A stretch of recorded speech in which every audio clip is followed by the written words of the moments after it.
Hey everyone, welcome to session 3 of our Psalm series, Cultivating Joy.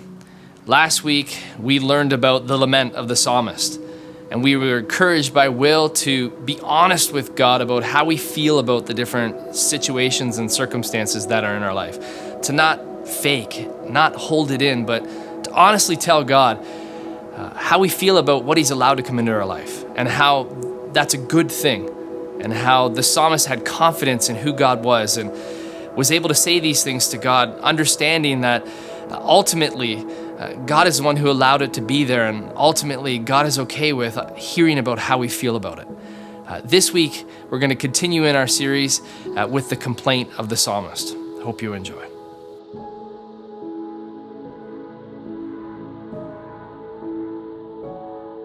So going into college, if you had asked me what I wanted to be when I grew up, I would have told you that my plan is to become a children and family service worker. That was my goal. I wanted to be a child protection worker, and that was it. That was the end all. And so I went to college in 2010 for child and youth work, and it started off really well. The first couple of years went really well. The third year also started off great. Like, my third year was the year that I had my practicum for family and children's services.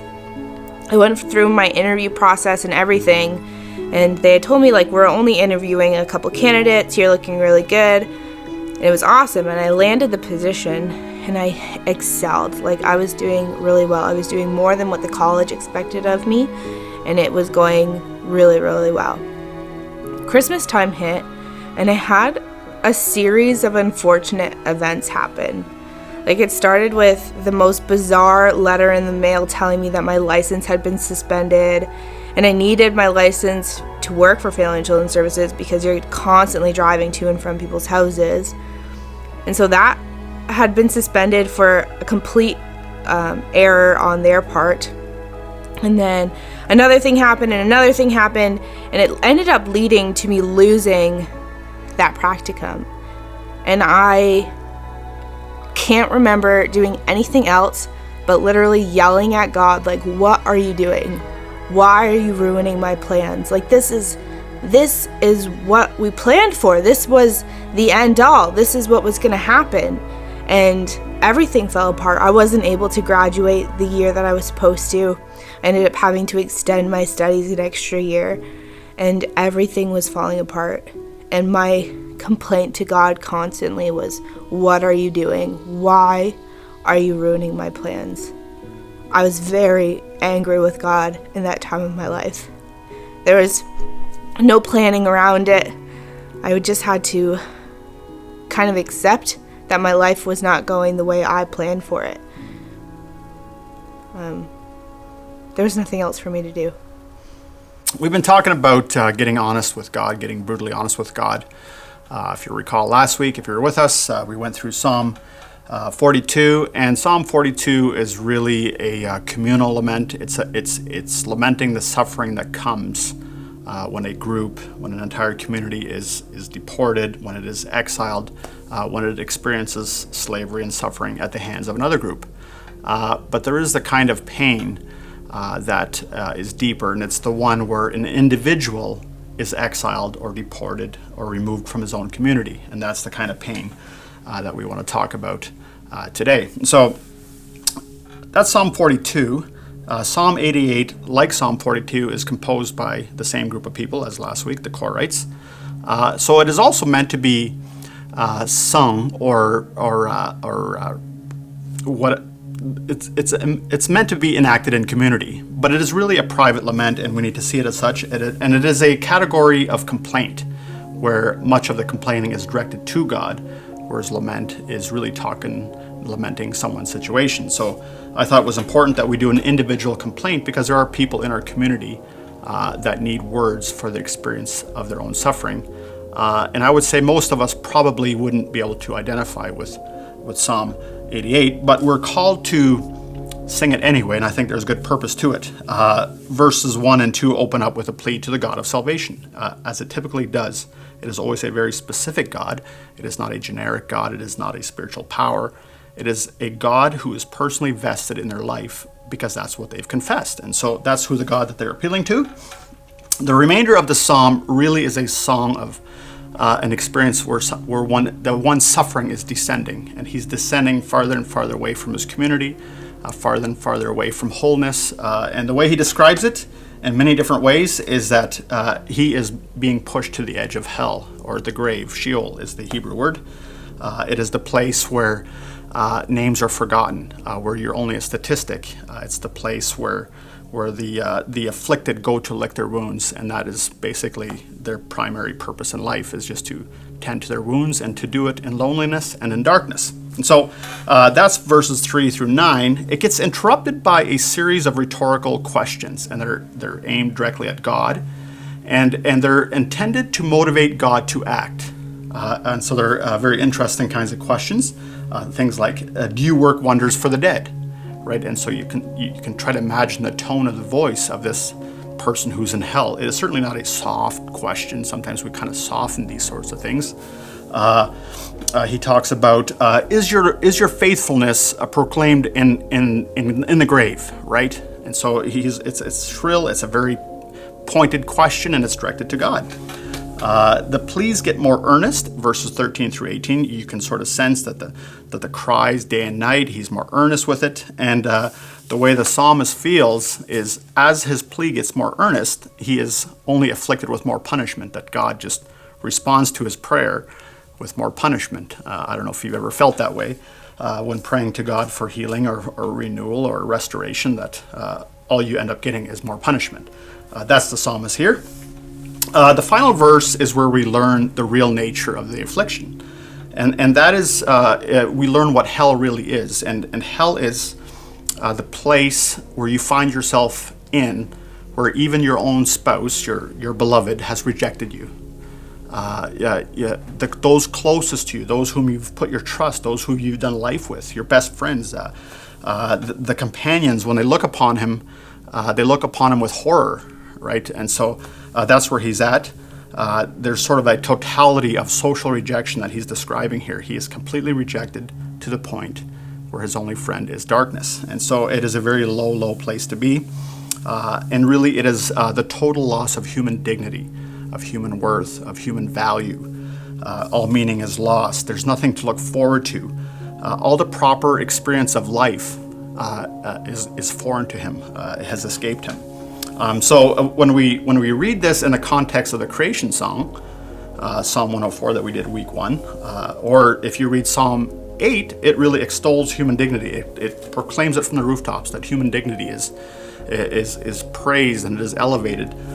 Psalm 88 describes this complete loss of human dignity. Psalm 22 self-describes himself. He self-describes his situation as one, and he likens himself to the worm, one who just crawls on the earth. Psalm 88. Lord, you are the God who saves me. Day and night I cry out to you. May my prayer come before you. Turn your ear to my cry. I am overwhelmed with troubles, and my life draws near to death. I am counted among those who go down to the pit. I am like one without strength. I am set apart with the dead.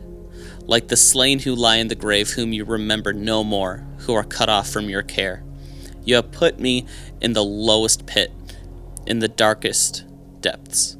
Your wrath lies heavy on me. You have overwhelmed me with all your waves. You have taken me from my closest friends and have made me repulsive to them.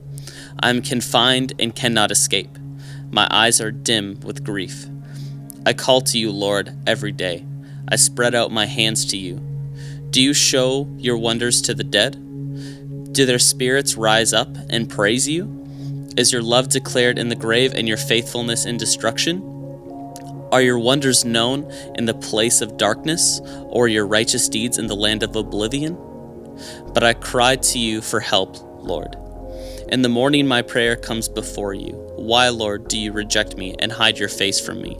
From my mouth I have suffered and been close to death. I have borne your terrors, and I am in despair. Your wrath has swept over me. Your terrors have destroyed me. All day long they surround me like a flood. They have completely engulfed me. You have taken from me friend and neighbor. Darkness is my only friend.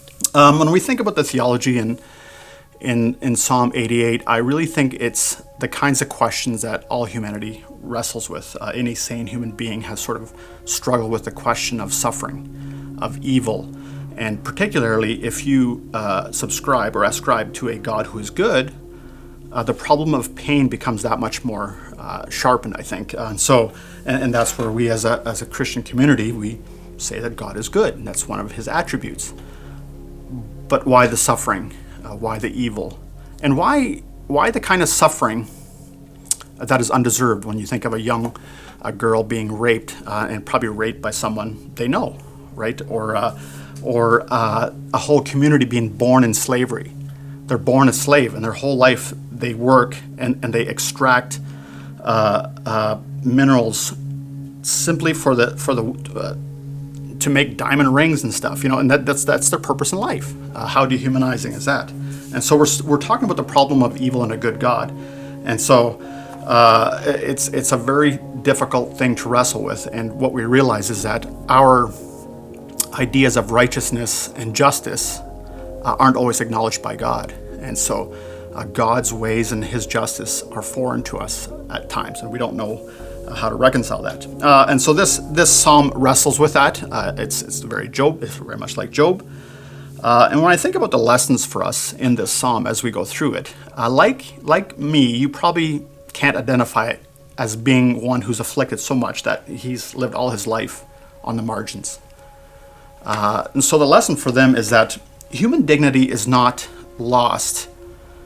The victim does not lose human dignity. Human dignity is lost in the oppressor. It is the oppressor who loses his place as God's image bearer. And so I think that's very important. Also, we need to remember that it is okay to yell at God. It is okay to be honest with God. In fact, that is probably the most therapeutic experience one can have, is to be given the permission to say exactly what he feels. And so we need to allow that. But the lesson for the community, I think, is this. The psalm demands a conversion, to not just be an upstander, to stand in the gap of someone who's suffering, but to go and sit with them, to feel their pain, to experience their pain, to be an oppressed person. And it's very hard for us to do as one who have constantly been told to live a life of victory and to move on and to be successful and all these things, and to be asked to go and sit on the margins no matter how long it takes. And we all know someone like this, a disfigured person physically or mentally, an elderly who has aged to the point where their bodily functions, where you're having to go daily to wipe the pus off their legs or something like that, to do it until that is no longer needed. That is a very tough conversion for us to go through, and the psalm invites us to that. And so there's social justice, and then there's compassion, and this person invites us to go sit with. That's what it means to be compassionate. Practical cultivation of joy this week. I would ask us to wrestle through the problem of suffering, to deal with it honestly, whether we're dealing it with ourselves or we've seen someone who has suffered much. How do you grapple with it? The psalm invites us to talk about it honestly, to not deny it, to not just brush it off to the side and say well-meaning advice like Job's friends that, God's going to work all things out to the benefit of you and all of us. Those are meaningless words, meaningless advice to someone who is experiencing what the psalmist is experiencing in Psalm 88. So this week I want us to wrestle through that, think about that, share with us if you've ever been one like this, or share with us how you've overcome, or you've sat with someone or are currently sitting with someone like this, and how you're doing that. I think we could learn from that. So I hope you have an interesting week as you grapple with this. And if you haven't already liked or subscribed or commented, please do so on YouTube, and we will welcome those comments. Thanks.